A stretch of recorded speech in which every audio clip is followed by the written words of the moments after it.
Hey guys, welcome back to the channel and welcome to a value episode. This is what this channel is all about, trying to get the highest quality watch for the least amount of money. And this watch from Timex, the MK1, aka the MacGyver watch, checks that box so many times over. So many times, in fact, it led me to ask the question, is this Timex's best value watch ever? So I'm going to stop talking. I'm going to get out of your way just to remind you, 2 new videos every week on this channel. So subscription really does help. All right, let's go over there. So here is Mr. MacGyver ticking away underneath this giant domed acrylic crystal. We'll go over the specifications, the measurements, things I love about this watch. Then we do have to cover a few glaring negatives, and then we'll finish by looking at some comparisons to some other similarly spec'd and priced watches to try and answer the question, is this Timex's best value watch? So here's what you get for $28. It is an all-metal construction, 40 millimeter diameter watch. It is also 11 millimeters thick, but it looks like about half of that is taken up by that dome. I have yet to find another watch with a higher dome. It's amazing. And while we're on the side, it is a 47 millimeter lug-to-lug distance, an unsigned high polish crown. The rest of the finishing is brushed. And finally, a 20 millimeter lug width. The finishing on the case does almost make it look like plastic. This is, though, all metal construction, aluminum case with a stainless steel back, matching buckle and keepers. This brushed aluminum makes it a very, very light watch. 30 meters of water resistance. It has lume triangles all around the dial, also some lume on the hands, but the main star of the show is the Indiglow, which we will cover in just a second. Did I mention 30 meters of water resistance? Let's check out the back of the watch real quick. There's your lugs, not fixed, so you don't have to wear a NATO strap. Timex on the back gives you the battery, stainless steel back, 30 meters water resistance for the second or third time. And if you want to visit Timex.com, they have the website on the back so you don't forget. So, why did I buy this watch? And why is my basement so cold that it fogs every time it gets near my body heat?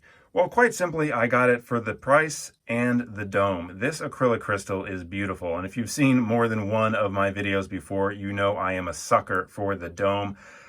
At $28, you rarely see such a dome. You don't put that much thought into a sub $30 watch. Even at $28, if it came with a flat sapphire, no thank you. Dome or go home. I also really like the dial design that we'll focus on for the next few seconds. It's hard to kind of have freedom when you're designing a field watch. There are some very specific elements that need to go in, and you can't really mess around too much, but within the parameters, I think Timex came up with a really nice design. Of course, the dome crystal has already been covered, but if we compare it to Seiko's SNK line, which I think is kind of the gold standard of affordable field watches, I really like the way this Timex looks over Seiko's SNK line, and this is far, far more affordable too. Number one, I really do like the thin bezel on this watch. It's a 40 millimeter watch, and it takes as much advantage of the space as possible as far as legibility. A thinner bezel means more dial, means you should be able to tell what time it is a little bit easier.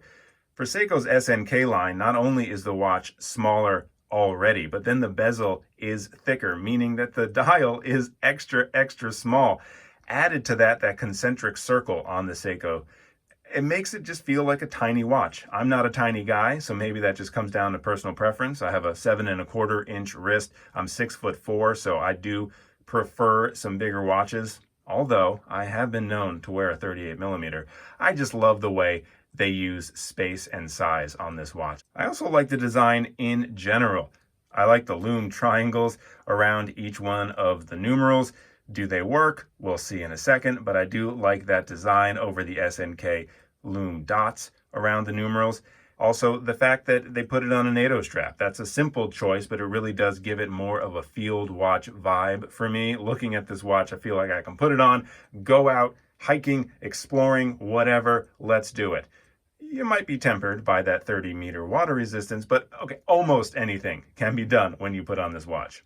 I also really appreciate the all-metal construction, which does have to be said for a sub-$30 watch. I recently reviewed a Casio that I dubbed the Cassie King, wondering if it could in fact replace the Hamilton Khaki King, at least as an affordable alternative. That was $50, but the biggest downside was that the case was plated, so it was like a plastic case with a fake metal paint coating on top. It really kind of gave the watch a cheap feel, and that was over $50. So to have aluminum, I know it's not stainless steel, but I'll take any metal I can get sub 30 bucks. So all metal construction really does give me a little more confidence in this watch. Definitely will be able to bang it around just a little bit more. We've also been talking about Indiglo, and now's the time to check it out. It's a really fun feature on this watch. I've owned Timexes before, but they've always been digital watches. So the Indiglo kind of was an assumption, but I've never had an analog Timex, a three-hander, and there's something extra special about having Indiglo on a three-hander. Like, it shouldn't really be there, so it feels like an extra bonus. And if you're gonna have a quartz watch, you might as well have as many battery bonuses as possible, and completely lighting up your dial, I would consider that a bonus, especially because we haven't checked it out yet, but just by looking at it, this lume does not look formidable. Well, actually, let's see now. Let's check out the lume and let's check out the Indiglo. So as mentioned, nothing special on this lume. Yes, you can see it. The brightest seems to be the second hand that is ticking along. But when this runs out in an estimated 15 seconds, we have the Indiglo.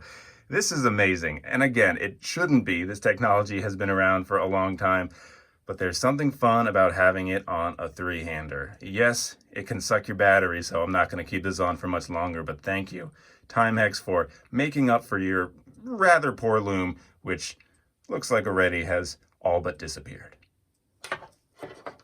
All right, we've been nice for long enough. Let's cover some negatives, starting with the one I've already mentioned.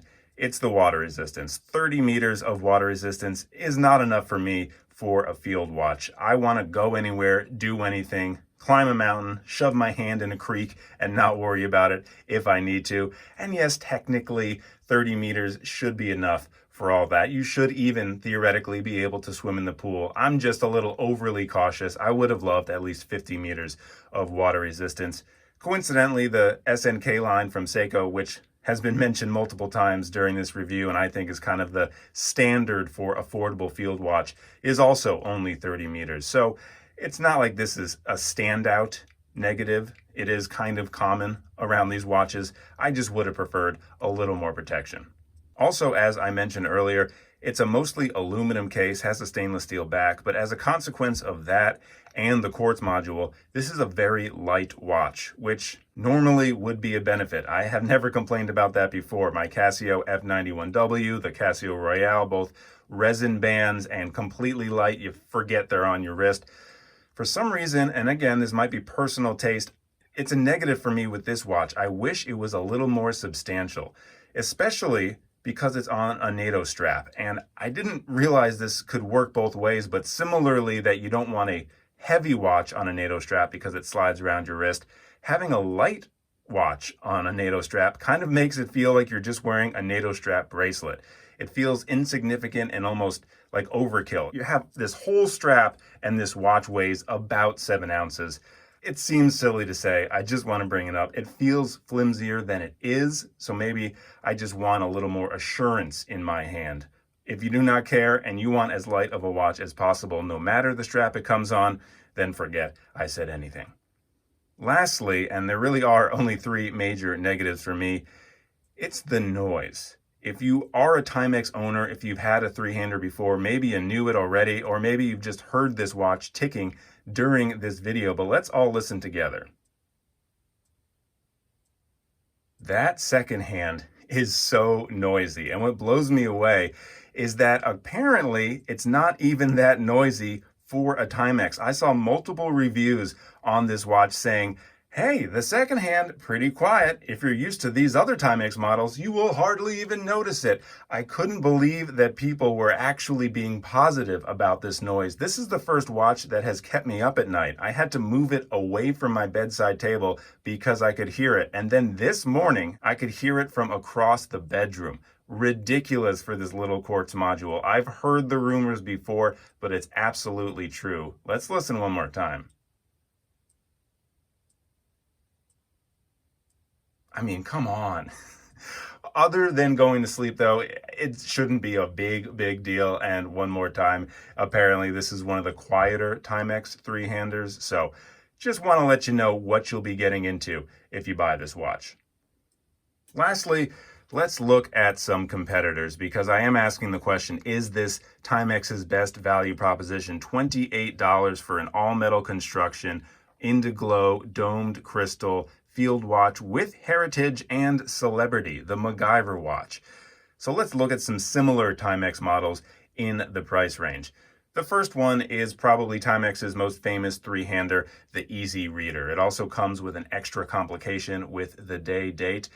But for me, it does come down to design, and I really love the way this field watch looks over the Easy Reader. The Easy Reader gives me kind of a wall clock vibe.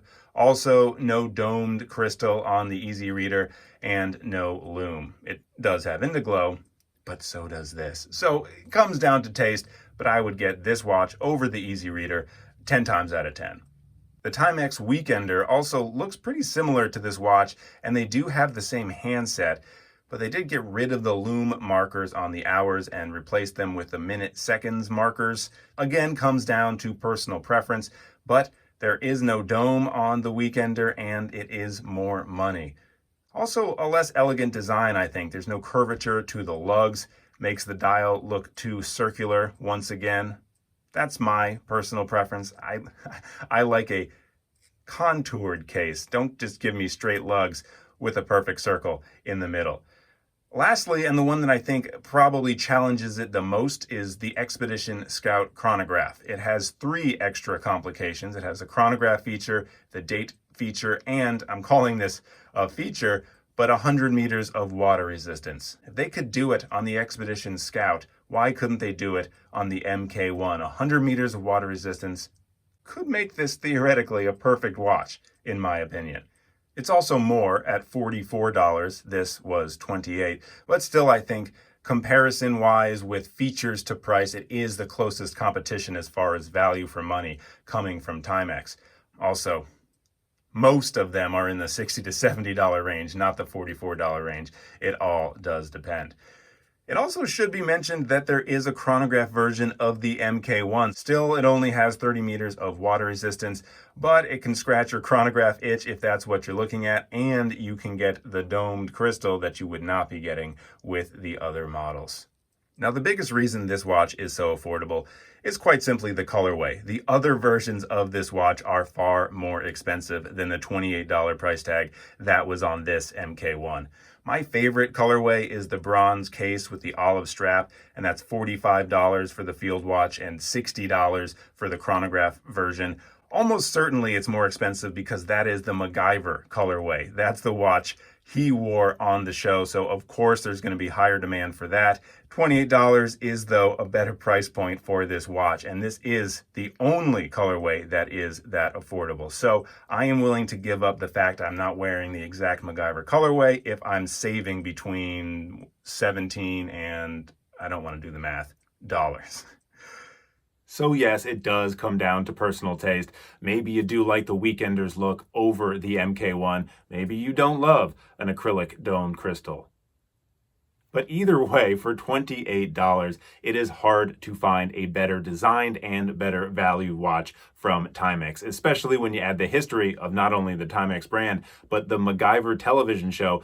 The character wore it on his wrist for 3.5 seasons.